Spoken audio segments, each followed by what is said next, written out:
Today is our third and final webinar as part of our Protect Your Watershed Challenge taking place through this June and July.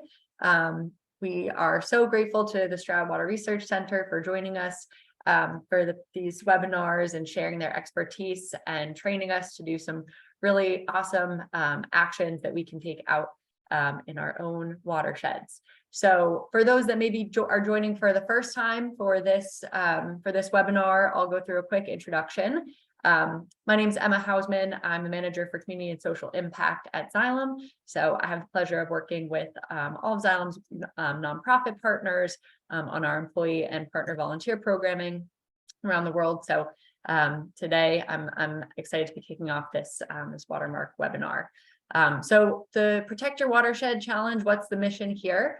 Well, at Xylem Watermark, we always love to have fun challenges or a bit of competition with the activities that we do, just to add an extra layer of fun to the impact we're having. So we have an ongoing watershed bingo challenge that has a number of activities on there that you can take part in on your own, with a group, with a local nonprofit that will have an impact on your watershed. So these are things like invasive species removals, cleanups, doing educational events with local schools or students, native plantings, and of course, taking part in these webinars and using what you learn out in the world and taking action. So throughout the month, as you're hopefully using what you learn, you can share to Xylem Now and to social media. I think just to kick things off as well, always want to start with, what is a watershed? Why are we talking about this? So at Xylem, of course, our mission is to solve water, and through Xylem Watermark, we really try to help communities become more resilient and protect our precious water resources. So a watershed is the area of land and the waterways within it that drain into a specific body of water. And I think this concept is important because it shows how the actions that we have maybe in places that feel different or apart, across a wide distance, may have the same kind of impact on a water source. And so we're all connected. Watersheds don't listen to, our borders, our states, even our countries. So it's really important for us to work collaboratively, work together. And that's the message we want to share here. So here's a sneak peek at the Watershed Bingo Challenge. We'll post the link in here where you can access this, both for internal Xylem employees and those who are external and want to access it from our website.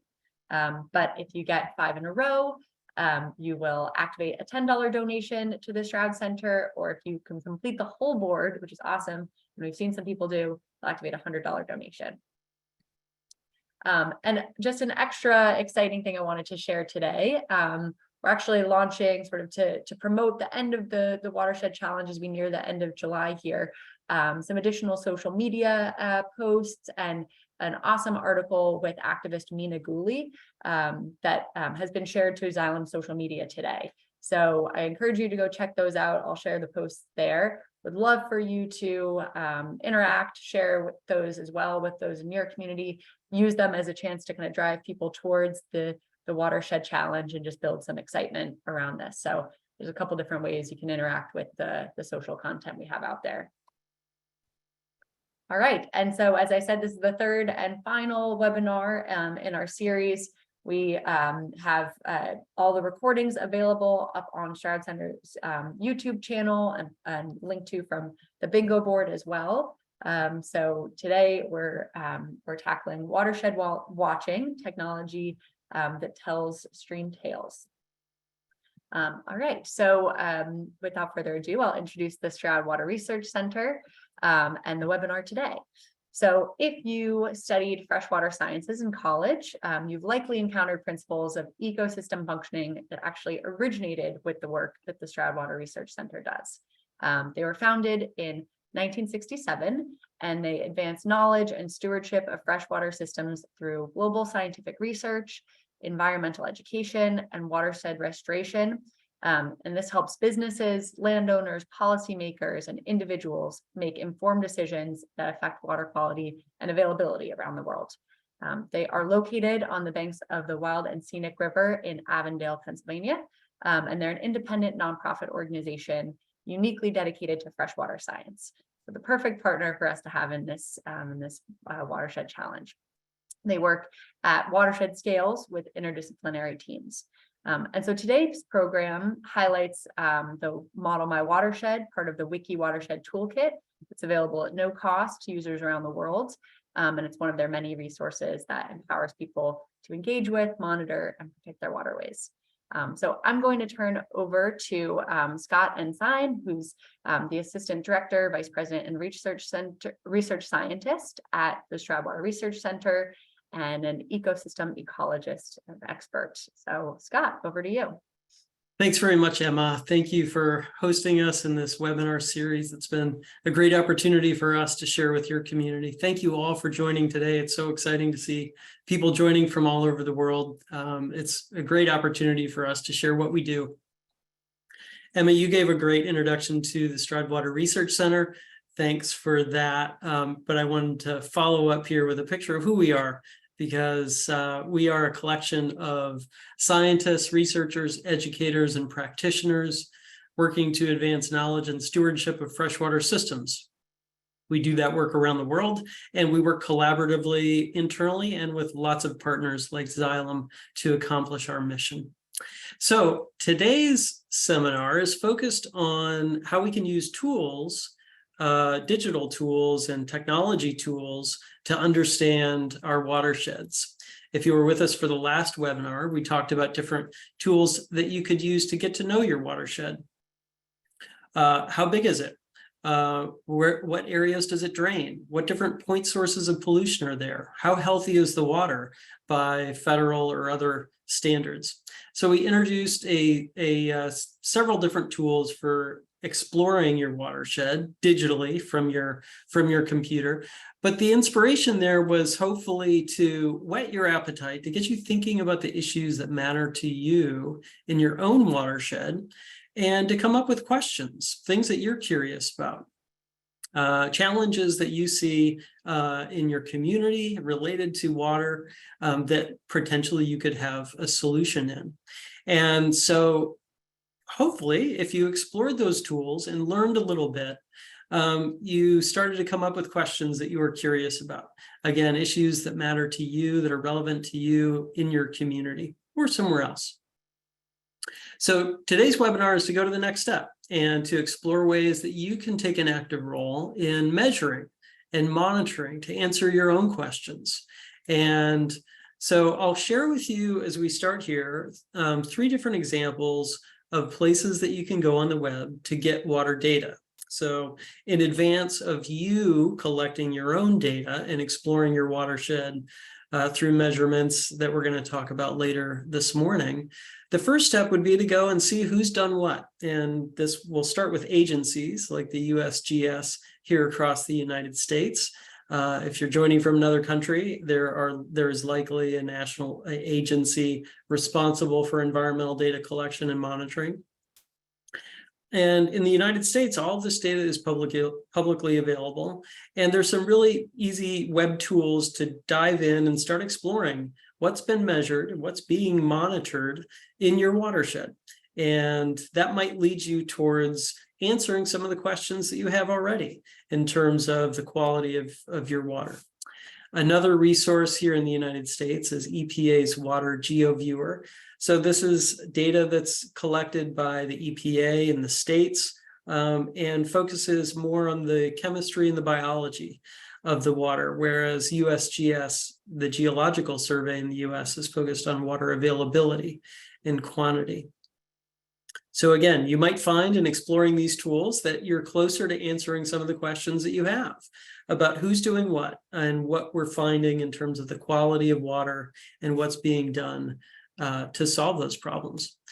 But a third option is to turn to some of the data that's collected, not by agencies, but by people like yourselves who are part of some type of watershed collective, acting either independently or with a larger series of collaborators, sometimes collaborators from academia or from science, and sharing the results that you're finding.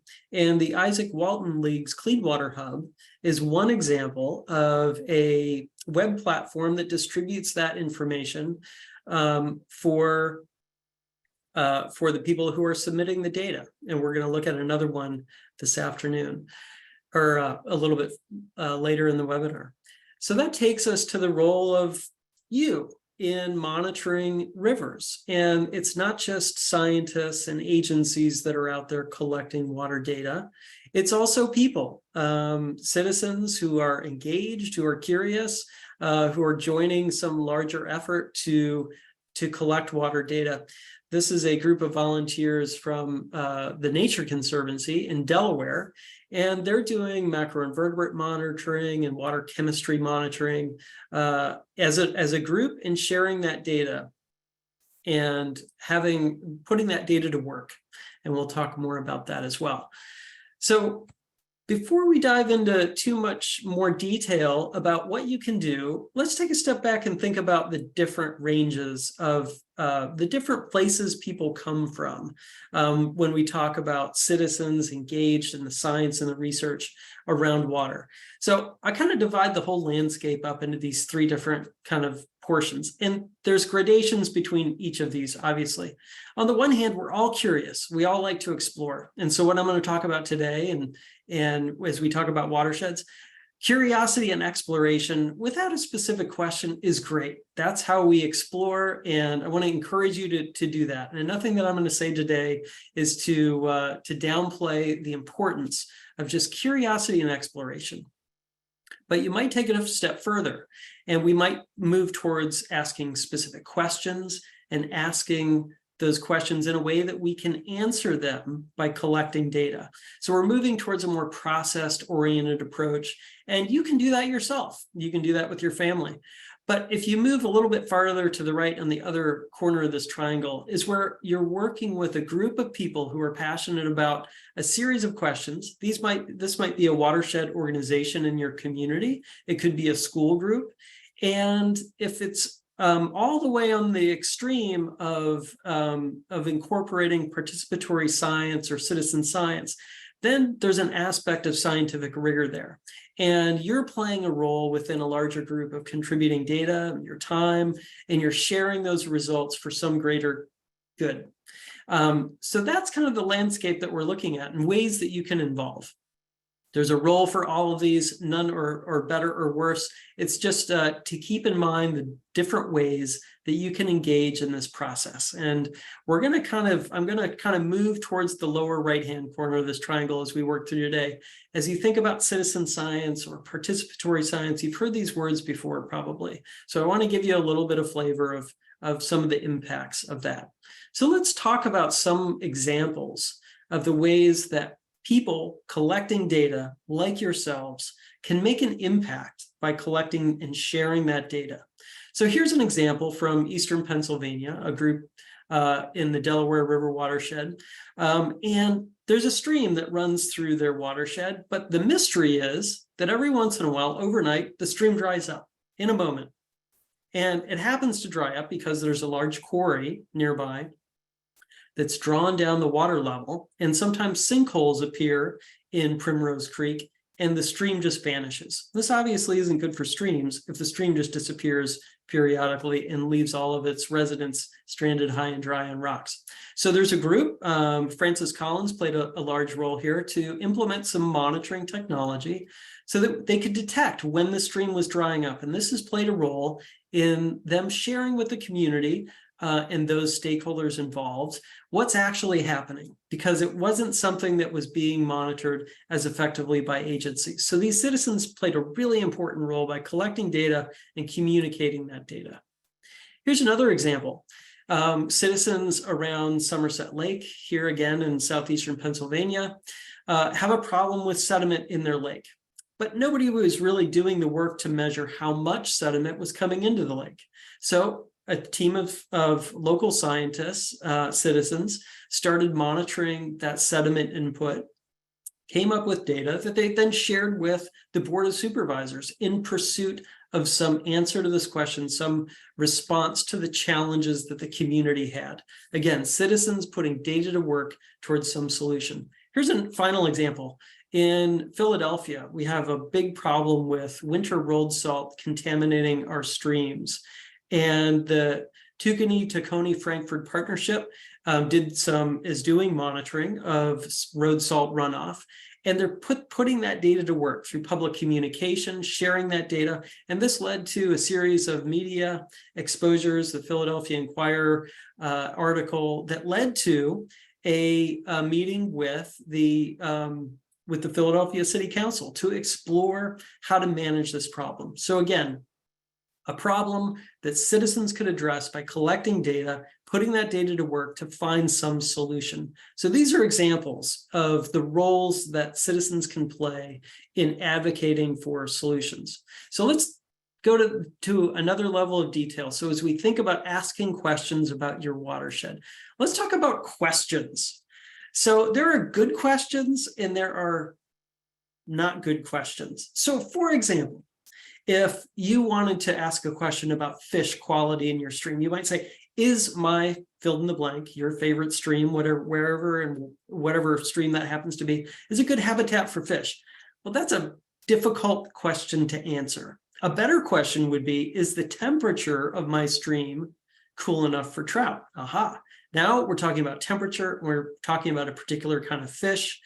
That's good. But what's even better is to go the next step. And you have to think through this, because in the end, the question that you ask is critically important for the answer that you get and what you can do with that answer. So a better question is, does the average, now we're talking about an average of data, during the mid-afternoon, we're talking about a specific time that you're going to measure, of deep pools, now we're talking about exactly where in my stream during the summer, again, when are you going to collect data, exceed a particular threshold.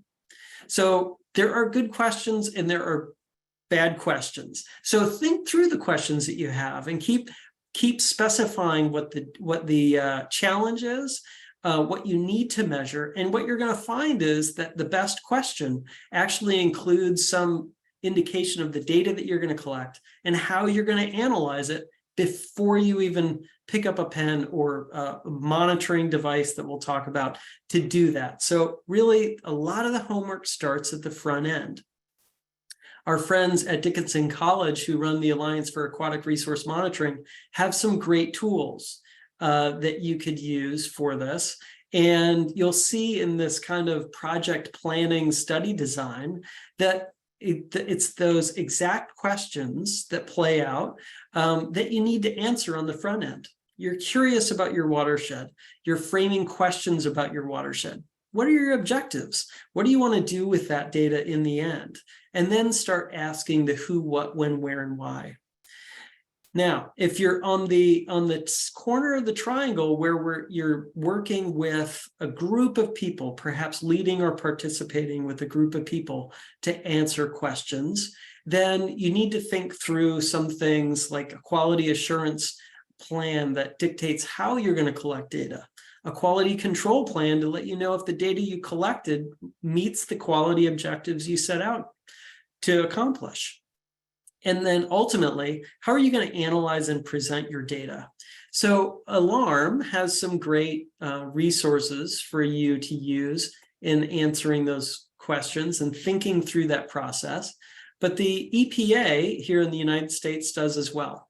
And they have a great series of books, tutorials, webinars to think through these various processes, planning to collect data to answer a question, doing it, checking it, and then acting on the data that you collect to achieve some outcome. So there's a lot of resources out there for doing that. We're just skimming the surface, but I'm just trying to tee up for you what you might think through as you go down this road of collecting data to answer questions, to accomplish some objective. Now, you might find that by digging a little bit on the internet or talking to people, you can find groups who are already interested in those questions. And this might be a best case scenario in which you're not striking out on your own to do something new, but you're joining an effort that already exists. There are lots of resources out there on the web.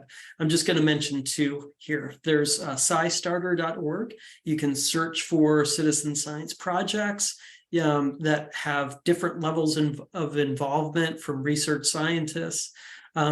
So that might be a place to try to find like-minded people with similar questions that you want to engage with. Another option, focused specifically on water, is the Water Data Collaborative's main STEM network. And you'll see that link in the chat. Jen is sharing all of these links as we go. So the main STEM network is a networking website for people that do water, people like you who are interested in their watershed, who want to take action. So you might look around on the monitoring programs site there on the main STEM network to find an organization near you that you want to engage with. And that's really a powerful way to find your alliances and to find the people who are already doing this type of work. Okay, so that's as you think through how to engage. Those are some just skimming the surface of some very general guidance on how to think through what you want to do, what inspires you, how to find like-minded people, and then start thinking about collecting data. So let me share with you now some initiatives at the Stroud Center that we use to help people in this regard. So I'm going to share with you some of the Stroud Center's open source tools. And this is really an ecosystem that we've built over time to bring people and technology together to help people and scientists do water monitoring. So again, it starts with people, and that's why we're here. We're here to talk about learning and ways to support each other and share what we know to empower each other. So it starts with people. We also need ways to collect that data. So the physical hardware that we need. And there are expensive ways, there are less expensive ways, and those different scales of expense are going to be appropriate for different questions in different people in different environments. So that's part of the sharing, part of the training is to figure out what you need to answer the questions you want to the extent that you need to answer them. To take some action. And then on the bottom right-hand side here, what I'm going to spend the rest of this webinar talking about is really one of the platforms that we offer once you're collecting data to share that data with others. So this is what it looks like in terms of those three different areas in this ecosystem. We've got Enviro DIY, which is an initiative of Stroud Water Research Center to bring training and tools to people for sharing how to measure things in the environment, mostly around water, to answer questions and solve problems. The Stroud Center also has a Mayfly data logger. That's the green thing you're looking at on the lower left. It's a device that you can use to plug various sensors into, and the Mayfly runs those sensors and stores the data and ultimately can deliver that data to a data sharing website, which is Monitor My Watershed. So we'll look at some of those details, but this is actually what it looks like. It looks like people working together. Here's Shannon Hicks, our engineer, doing a training exercise for people who are curious about this do-it-yourself monitoring, who ultimately builds a wide range of devices. One of those looks like this device in the lower right. Again, the green Mayfly data logger connected to some sensors underwater in a stream, but with a radio on it that sends data through cellular networks to this Monitor My Watershed platform. So let's take a closer look at what Monitor My Watershed is. And you can go there right now if you have a browser open. So Monitor My Watershed is an open source data portal that's available on the web for people to use. It was developed by Stroud Water Research Center, and we maintain it in collaboration with our technology developer, Limnotech, based in Michigan. And you'll see right off the bat, if you go to monitormywatershed.org, that the tool includes ways to share data from Enviro DIY, as I just mentioned. For those of you who are with us earlier for the LeafPack Network webinar, you'll recognize the emblem here. And of course, you're aware of how you can collect macroinvertebrate data for answering questions about stream health. you can share that data through this data portal as well. And then if you're in New Jersey, there's also a StreamWatch Schools component set up by the Watershed Institute through this portal. And this is all about sharing your data online. And what that looks like, if you were to click on the Browse Sites tab at the very top of the page, you'd come to a map of the world with little dots for places around the world where people are measuring some aspect of the environment or sharing their leaf pack data as well. So each of the dots represents some parameters that are measured out there, and through a series of simple steps that you can follow on the prior page of monitormywatershed.org, you can learn how to do this yourself. From a device that's measuring, let's say, water temperature. You can share that in real time. By clicking on any of the dots, you'll find that you can see a little snapshot of the last 3 days of data with a table that identifies what those values are. So you can see in real time how conditions are changing around the world at all of these places that people are sharing data from. And if you want to drill down a little bit farther on what that data looks like, there's a data visualization tool that you can use to customize a graph of the data that's being collected at any site, and customize that for the analysis and information that you're curious about, that you need. So again, what we're talking about is an easy to use data sharing portal for you as you dive into answering questions about your watershed that you can use for sharing real-time data. And it's not necessary to share your data, and it's not necessary to have real-time data in the pursuit of answering the questions that you may have. But there are some advantages. And the first is that if you want to know what's happening right now out in the world at your river, and you're not right next to it, real-time data is a way to see what's happening remotely. So it's a way to eavesdrop on what's happening out at the sites, at the rivers, at the streams, the places that you care about. So there's value there. Also, if you were collecting other types of data, it's really useful to know what the conditions are before you get there. If you're collecting storm data, it's really handy to know if there's a storm going on before you get in your car or boat or drive to wherever it is that you're collecting that data. So it can be a useful tool to accomplish other objectives. Another big value of real-time data is that you can instantly see when something bad happens, and bad things happen all the time when we leave things beside streams and rivers or estuaries or wetlands to measure things. Sometimes things fall in, floods occur, damage occurs, animals run rampant over your equipment, and we can see that in real time. And that's one of the advantages of having these real-time data portals, is that instant feedback of something's wrong, I need to attend to my equipment in the field. And then finally, Monitor My Watershed is a data sharing portal for those who are collecting sensor data or leaf pack data, has some other advantages for you. And as you go down the road of understanding more about collecting that data and putting that data to use, more and more people appreciate the value of making that data accessible to other people. So if you want to learn for yourself, the curiosity questions, that's great. If you want to answer your own question, that's great. But you might consider providing that data for other people to use down the road. And that involves 4 things. Making it findable, and Monitor My Watershed helps you do that.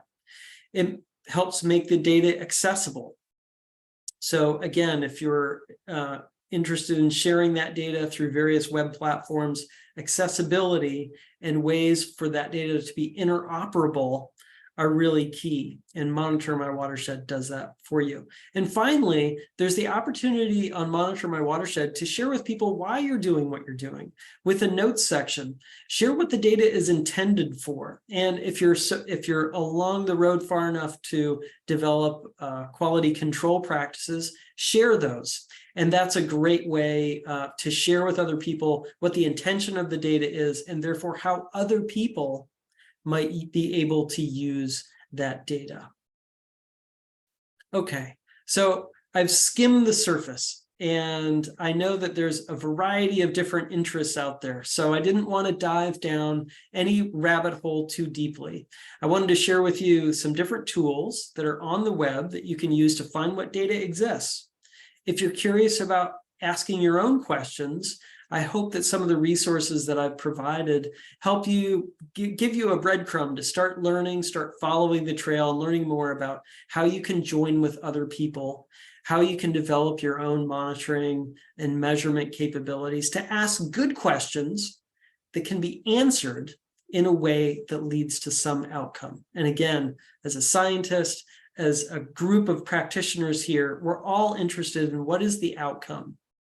How can that data change something in the world as we learn how threats to freshwater emerge and how we can find solutions for them? So in closing, I would say find your question, find your partner, and seek answers to those questions. And I do believe that along the way, you should try to find a group out there, a watershed organization, a citizen science group, an academic, a scientist who's has a collaborative participatory science project going on that you can engage in and join. So that's a brief overview of ways that you can engage, ask questions about your watershed, and become involved.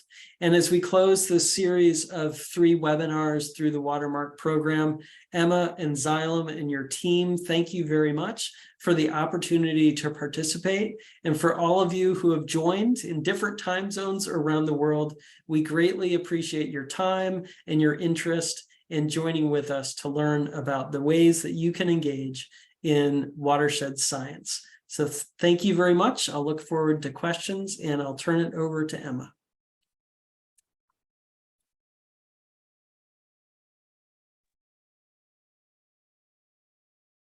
Hi everyone. So Emma had to hop off the call, but she wanted us to see if anyone had any other questions. I do see a couple here for you, Scott. First one is, can I use Monitor My Watershed to seek out nitrate pollution in monitor watersheds? Well, 2-part answer. There may be nitrate data being collected by someone who is sharing data on Monitor My Watershed. But the second part of the answer is that you can share your own data, nitrate data, if you're collecting that information. And there are tools that you'll need to read through to understand how to share your data. And you'll need to get in touch with us along the way to help you share that, but it's totally possible. And it's the intention of the tool to be able for you to share that data. Perfect, thank you. We have one from the earlier. How do invasive plants affect our watershed? Oh, great question. It could be a long answer. I'll focus on one small, tiny part of that in thinking about the types of vegetation communities that grow along streams. So we call these riparian habitats. And one of the major things that we can do to help streams is by putting the trees back alongside the stream. For those of you who attended the leaf pack webinars prior, you'll know that macroinvertebrates in streams are very sensitive to the trees, the types of trees and the leaves they have for food. So putting trees back alongside a stream is critically important, and putting those trees back in a way that the trees survive and the invasives don't is a very hard challenge. We do have a lot of research on that, and we actually have some fact sheets on our restoration page on the Stroud Center website that gives some tips on how to establish riparian buffers and minimize the impact of invasives that can threaten the native plants along those buffers. And perhaps Jen Merrill can throw a link to our watershed restoration team's fact sheets there in the chat. But that might be a place to start learning. Okay, great. We're getting a lot of questions. We have one from the Stroud, your forum. Is there a forum of users who can communicate to each other? I have a watershed organization that collects data and it's saved locally. I'd like to know what other groups are actually doing with the data. That's a great question, and it's a very common need. And I would encourage that person to visit mainstemnetwork.org. It is a kind of like a social media platform plus that allows you to find other organizations, communicate with them about those exact questions, and also potentially interact with other scientists and organizations who are helping people manage data. And that's the role of the Water Data Collaborative. waterdatacollaborative.org is a great place to go and skim through and learn. Data management is a critical issue for groups who are doing monitoring. And again, the Water Data Collaborative is set up to help groups manage their data better. So I would encourage that person to go and seek answers on those websites. Great. Just a few more. How can you interpret the data? Great question. So let's put that into two quick responses. It starts with thinking about the data you're going to collect before you ever collect any data. So that's really important, is to think through how you're going to use the data that you collect before you collect the first measurement. And as I frame different types of questions, from bad questions to good questions, a good question is going to lead you towards a particular way of interpreting your data right off the bat. Or do you need averages? Are there statistics involved? Are there comparisons involved between sites? So thinking through that ahead of time is key. The second part of my answer would involve working with an established group, a watershed organization that has a predetermined quality assurance, quality control plan. Perhaps this involves some collaboration with a professional scientist or scientific organization, maybe a university professor who's leading some program, who can provide that high level data organization and data analysis background. So often finding collaborators is key to analyzing the data you need, but thinking through ahead of time is critically important. Great. And we have one last one. Unless anyone else has a question, please pop it in the chat. Is it possible to share chloride data on Monitor My Watershed? Yes, again, you can share that parameter. You'll need to walk through the steps of collecting that data, and you'll need to contact us to make a quick setting adjustment that would allow you to share chloride data. But yes, it's absolutely shareable, and it's what the platform is intended for. Okay. We have another one. We love questions. So we have a property owner who installed artificial turf on his entire lakefront. I submitted 7.5 pages of research to the board regarding the immense environmental and health issues. In case I need it, what organizations can help me fight this? Oh boy, great work. First of all, documenting a problem and raising your voice. It's hard to say without more knowledge of where you are, but I would suggest that if you have a watershed organization that advocates for these types of issues, if you have an environmental advisory council in local government that could be receptive to learning more about that. I would think locally. I would think about who your local allies are and potentially who your local science allies are, whether that's a university or a county level planning and watershed management organization. But very interesting, and good luck on that, and find your local partners. Thank you. We have two more. What is your favorite tool you would recommend to teachers who may not have access to a stream at their school, but would like to incorporate watershed stewardship? Oh, great question. So the first thing that pops to mind, and there are lots of others, but I'll focus on the Leaf Pack Network. The Stroud Center Education Department has developed ways to digitally simulate the process of putting out leaf packs. And so again, if you were with us for that first webinar about the Leaf Pack Network and how to engage in macroinvertebrate monitoring, there is a digital twin, if you will, that you can use in the classroom that would allow teachers to talk through the biology involved, and then let the kids explore scenarios digitally that would replicate that experience in the real world. So yeah, so Jen's put a link in the chat there for our education programs. And if you explore there, you'll find links to the Leaf Pack Network and curricula there. Great. And last one in the chat, unless we have any other coming through, is data collected and shared for ponds and springs? My property has both in addition to a stream.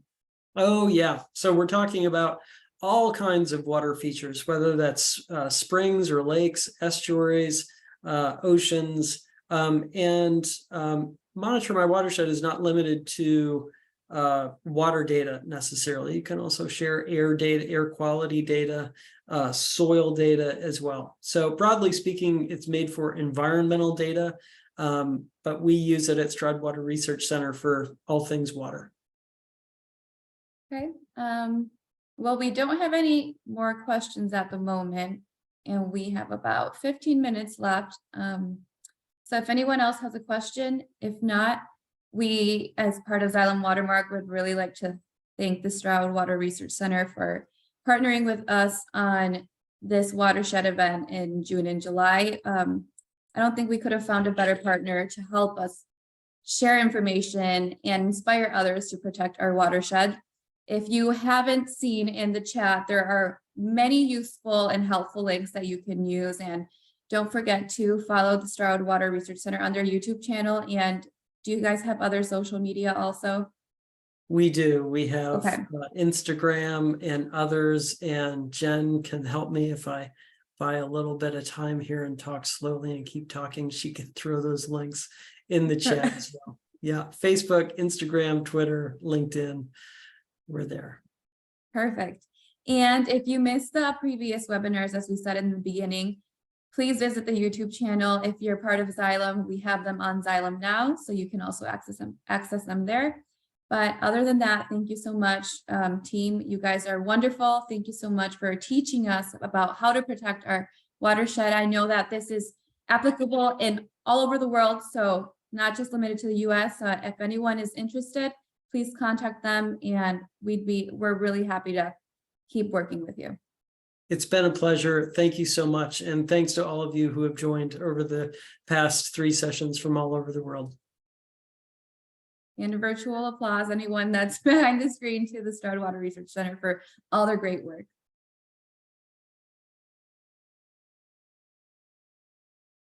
Yep, I see the hands. Okay. Well, thank you so much, everyone. Thank you.